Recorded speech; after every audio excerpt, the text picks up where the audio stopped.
ஒரு ஜாதகம்னு எடுத்தா 12 ராசி கட்டம் இருக்கு. அதுல 27 நட்சத்திரம் இருக்கு. ஒரு நட்சத்திரத்துக்கு 4 பாதங்கள் இருக்கு. இந்த 4 பாதங்களை நாம் 27ஆல் பெருக்கினால் 108 அப்படின்ற எண் வரும். ஜோதிடத்தின் பிதாமகர் என்று சொல்லக்கூடியவர் கர்க மகரிஷி. இவர்களெல்லாம் வழிபட்ட ஆலயம் மிருதங்க சைலேஸ்வரி. இந்த மிருதங்க சைலேஸ்வரி என்று சொல்லக்கூடியவள் போர் காளியாக இருக்கின்றாள், துர்க்கையாக இருக்கின்றாள், பலரது துன்பத்தை தீர்க்கின்றார். உனக்கு சாதாரண எம்எல்ஏ கவுன்சிலர் இல்லை, உனக்கு பதவியே கிடையாது, நீ ஒன்றும் கிடையாது, ஜாதகம் எதுக்கும் தேராதுன்னுட்டாங்க. மனதொடிந்து ஒரு நம்பூதிரியை காண செல்கிறார். அந்த இவர் சொல்றார், நீ போய் மிருதங்க சைலேஸ்வரி போய் பார்த்துட்டு வந்துருப்பா, ஒரு தடவை போய் பார்த்துட்டு வந்துருன்னு வருகிறார். அரசியலில் படிப்படியாக முன்னேற்றம். It is called as the temple of impossibilities. நடக்க முடியாதவையெல்லாம் நடந்துவிடும் என்று சொல்லக்கூடிய கோயில். உங்களுக்கு ஏதோ பாக்கியம் இருக்கிறதுனால தான் இன்னைக்கு இதை பத்தி கேட்டுட்டு இருக்கீங்க. எல்லாருக்கும் இதை பத்தி தெரியுமான்னு தெரியாது.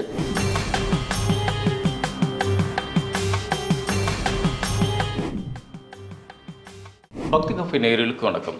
வாழ்க்கையில் ஒரு முக்கியமான பிரச்சனைகள் அப்படின்னு வர்றப்போ எந்த ஜோதிடரை பார்க்குறது, எந்த வழிபாட்டு தலங்களுக்கு போகிறது, எந்த கடவுளை வணங்குறது அப்படின்னு பல கேள்விகள் இருக்கும்.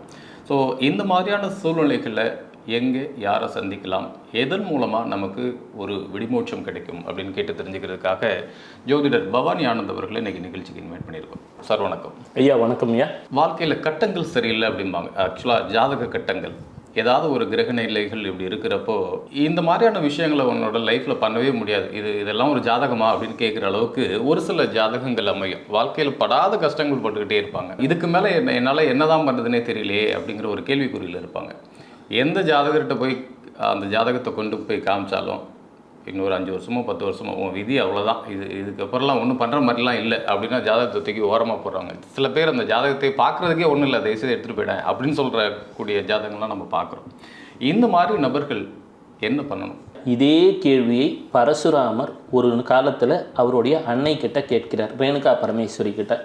அம்மா, எல்லார் ஜாதகமும் நல்லா இருக்கிறது இல்லையே, இதற்கு ஒரு வழியை சொல்லுங்கன்ட்டு. உடனே பரசுராமரை பார்த்து அவர் அம்மா சொல்கிறார், நீ பிருகு மகரிஷி சுக்கிரனின் அம்சம். நம்ம ஜோதிடம்னாலே பிருகு நந்தி நாடின்றோம், பிருகு முறைன்றோம், மகாலட்சுமியின் கடாட்சம் வேணுன்றோம். இவங்கெல்லாம் சுக்கிரனின் தன்மை பொருந்தியவர்கள்.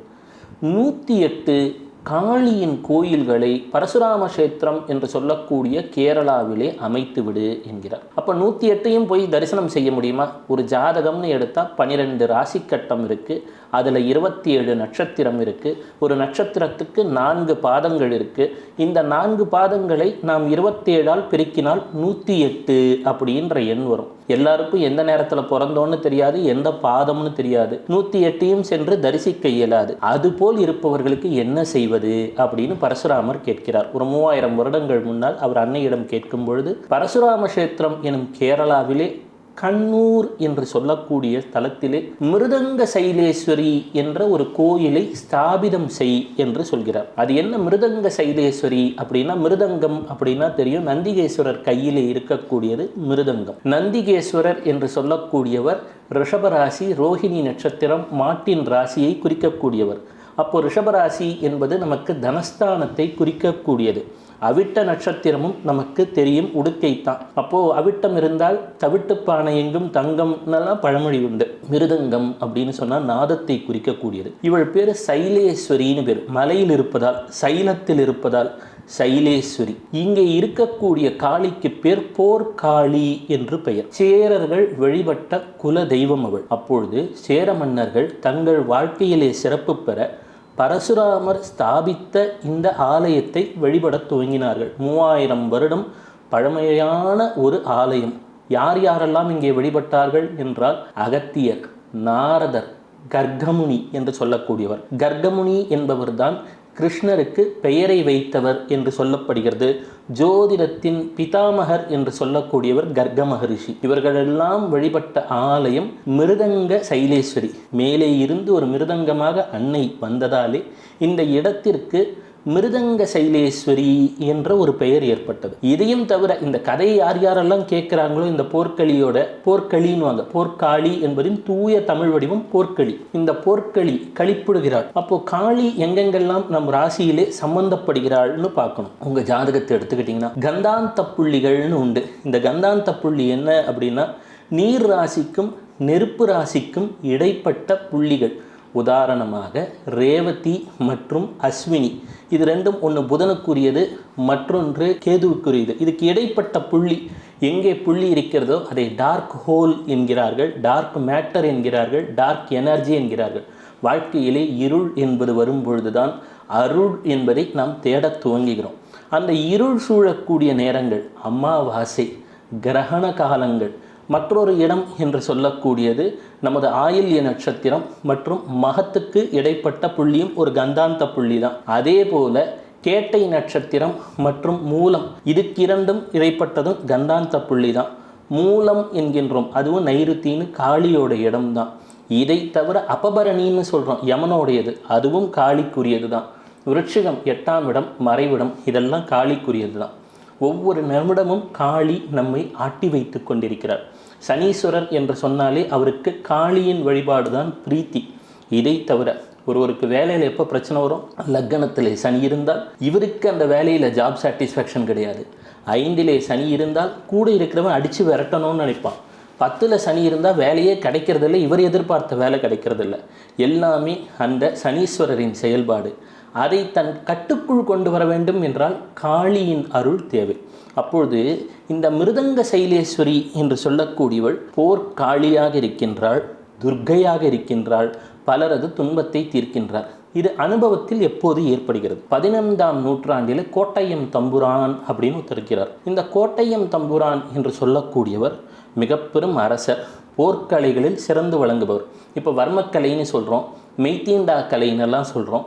இதை தவிர மிகச்சிறந்த ஜோதிட வல்லுனர். கதகளி அப்படின்னு ஒரு டான்ஸ் ஆர்ட் ஃபார்ம் இருக்குது. அந்த காலத்தில் மன்னர்கள் சிறந்த கலைஞர்களாகவும் விளங்கினார்கள். இந்த கதகளியை உருவாக்கும் பொழுது இதிலே பெண் வேடமும் ஆண் தான் தரிக்க வேண்டும் என்ற ஒரு சூழல். என்றால் போருக்கு செல்கிறோம், அங்கே ஒரு மனம் அமைதி பெற வேண்டும், இறைவனது அருள் பெற வேண்டும். அப்பொழுது தியானத்திலே லயித்திருக்கிறார். அங்கே மிருதங்க சைலேஸ்வரி ஆலயத்திற்கு செல்கிறார். அங்கே ஒரு பாடலை பாடுகிறார். பாடியதும் அந்த நீரிலிருந்து அன்னை பராசக்தி எழுந்து வருவதை கண்ணுற்று விடுகிறார். அங்கேயே வேண்டி வணங்குகிறார். இந்த கோட்டையம் தம்புரான் மிக பெரும் மன்னராக மாறுகிறார். போர்ச்சுகீசியர்கள் முதல் அனைவரும் இவரது சொல் கேட்டு நடந்து பணிந்ததாகவும் ஒரு வரலாறு வருகிறது. இந்த கோட்டையம் தம்புரான் தான் வர்மக்கலையிலே மிகச்சிறந்த வல்லுனர் என்றும் கருதப்படுபவர். ஜோதிடத்தில் இப்போவும் தெரியும், கேரளாக்காரங்க தான் ஸ்பெஷலிஸ்ட்டு. அத்தனை கேரளா ஜோதிடர்களும் எங்கே செல்லுவார்கள் என்றால் இந்த மிருதங்க சைலேஸ்வரிக்கு தான். இசைக்கலைஞர்களும் எங்கே செல்கிறார்கள்? மிருதங்க சைலேஸ்வரி. உங்களுக்கு உடம்பிலே நோயை தீர்க்கக்கூடிய வர்மம், எந்த ஒரு வித்தையை கற்றாலும் குரு காட்டாத வித்தைப்பாழ் என்பார்கள். கரு இல்லாத முட்டைப்பாழ், குரு இல்லாத வித்தைப்பாழ். அப்போது நமக்கு சரியான குரு கிடைக்கிறதில்ல. அப்போ அந்த குரு கிடைக்கல, லைஃப்பில் நமக்கு ஒரு டைரக்ஷன் கிடைக்கல அப்படின்னு சொன்னால் நாம் செல்ல வேண்டிய இடம் மிருதங்க சைலேஸ்வரி. அதே போல் பழசி ராஜா அப்படின்னு கூகுள் பண்ணிங்கன்னா வரும். மிகச்சிறந்த சுதந்திர போராட்ட தியாகி, 18ஆம் நூற்றாண்டிலே வாழ்ந்தவர். மலபார் பகுதிகளெல்லாம் பழசி ராஜாவை பற்றி இன்றும் அனைத்து சமயத்தினரும் போற்றக்கூடிய ஒரு மாபெரும் வீரர். இந்த பழசி ராஜா என்னென்னா, எந்த யுத்தத்திலும் ஆங்கிலேயரையே வென்று கொண்டிருந்ததாகவும், ஒரு காலகட்டத்தில் ஆங்கிலேயர்கள்லாம் யோசிக்க ஆரம்பிச்சிட்டாங்க, பழசி ராஜாவுக்கு மட்டும் ஒரு சிறிய படையை வைத்து கொண்டிருக்கிறார், இவரால் எவ்வாறு இப்படி தொடர்ச்சியான வெற்றியை தர முடிகிறதுன்னு யோசிக்கிறாங்க. மிருதங்க சைலேஸ்வரியை வழிபட்டு விட்டுத்தான் அவர் யுத்தத்துக்கு வருகிறார். அந்த மிருதங்க சைலேஸ்வரியை வழிபட்டுவதற்கு முன்னாடி சென்று இவர் தாக்கிவிட்டால் இவரை வென்று விடலாம்னு ஒரு பெரிய ரகசியத்தை கண்டுபிடித்து விடுகிறார்கள். தினமும் காலை மிருதங்க சைலேஸ்வரியை வழிபட்டுத்தான் அவர் வெளியே புறப்பட்டே செல்வார். ஒரு குறிப்பிட்ட நாளிலே அவர் மிருதங்க சைலேஸ்வரியை வழிபட ஏதோ ஒரு காரணம் தடைபட அந்த தருணத்தை பயன்படுத்தி தான் அவரிடம் யுத்தமே செய்ததாகலாம் வரலாறு. பெரும் சக்தி படைத்தவள் இந்த மிருதங்க சைலேஸ்வரி. 1970கள் ஒரு பிரபல அரசியல்வாதி. அந்த காலகட்டங்களில் அவர் ஜாதகத்தை, அப்போ பிரபலம் இல்லை, அப்போ அடிப்படையில் சாதாரண ஒரு கவுன்சிலர் பதவி கிடைச்சிடாதான்னு அடிப்படை ஆசை எடுத்துகிட்டு போகிறார். சரி, இல்லைப்பா உனக்கு சாதாரண எம்எல்ஏ கவுன்சிலர்னு இல்லை, உனக்கு பதவியே கிடையாது, நீ ஒன்றும் கிடையாது, ஜாதகம் எதுக்குன்னு தேராதுன்னுட்டாங்க. மனதொடிந்து ஒரு நம்பூதிரியை காண செல்கிறார். அந்த இவர் சொல்கிறார், நீ போய் மிருதங்க சைலேஸ்வரியை போய் பார்த்துட்டு வந்துருப்பா, ஒரு தடவை போய் பார்த்துட்டு வந்துடணும். வருகிறார். அரசியலில் படிப்படியாக முன்னேற்றம், ஒரு பிரம்மாண்டமான அரசியல் சக்தியாக 40-50 வருடங்கள் அங்கே நிலைத்து இருந்ததாக வரலாறு. இதையும் கூகுள் பண்ணாலே அவங்க பேரெல்லாம் தெரிஞ்சிடும். சரி, மீண்டும் என்ன ஒரு சிறப்பு அப்படின்னா, டிஜிபி ஜேக்கப் ஐயா என்று ஒருவர் இருக்கிறார். அவருக்கு இப்போ கூகுள் பண்ணிங்கன்னா வரும். அந்த காலத்தில் கேரளாவில் 1980களில் இந்த ஆலயத்தின் பெருமைகள் தெரிய துவங்குது. உடனே ஒரு குழு என்ன பண்ணுது, இதை திட்டமிட்டு இந்த விக்கிரகத்தை திருடிவிட வேண்டும், இந்த போர்க்களியின் விக்கிரகத்தை, இது என்னன்னு நாம் பார்த்துடணும்னு நினைக்கிறாங்க. அது ஐம்பொன்னால் ஆன விக்கிரகம். ஒரு கையிலே சங்கு, ஒரு கையிலே சக்கிரம், மற்றொன்று அந்த மன்னன்லாம் இடுப்பில் அப்படி ஒரு கையை கெத்தாக வச்சுருப்பாங்க இல்லைங்களா, அது மாதிரி அதை வைத்துக்கொண்டு ஆசீர்வாதம் செய்யக்கூடியது. சரி, இந்த விக்கிரகம் என்ன பெரிய விக்கிரகம், திருடியெல்லாம் கிராமத்தில் தானே இருக்குது அப்படின்னு ஒரு 5 பேர் 10 பேர் டீம் போட்டு போய் அதை எடுத்துடுறாங்க. எடுத்ததுக்கு பிறகு வரும் வழியிலே அந்த வாகனம் பாம்பை போல தானே நெளிந்து சொல்ல துவங்குகிறது. அதெல்லாம் அந்த அதிகாரியே பதிவு பண்ணியிருக்கார். நீங்கள் கேட்டிங்கன்னா ஒரு மிருதங்க சைலேஸ்வரி ஜேக்கப்னு போட்டிங்கன்னா கூகுள் பண்ணிங்கன்னா வந்துடும் யூடியூப்பில். பாம்பை போல நெளிந்து நெளிந்து செல்ல துவங்குகிறது. உள்ளே சென்ற திருடர்களுக்கு உடல் உபாதைகள் வர துவங்குகிறது. எது கிழக்கு மேற்கு தெற்குன்னே அவங்களுக்கு புரியலை. இதே போல 4-5 முறை மீண்டும் மீண்டும் முயற்சி செய்தும் அந்த முயற்சிகள் தோல்வியடைகிறது. அவர்களே அந்த விக்கிரகத்தை வைத்துவிட்டு சரண்டர் ஆகிறார்கள். 5-6 வருஷம் கழித்து திருப்பி இன்னொரு டீம் இதே மாதிரி முயற்சி பண்ணுது. அவங்களுக்கும் இதே அனுபவம் நிகழ்கிறது.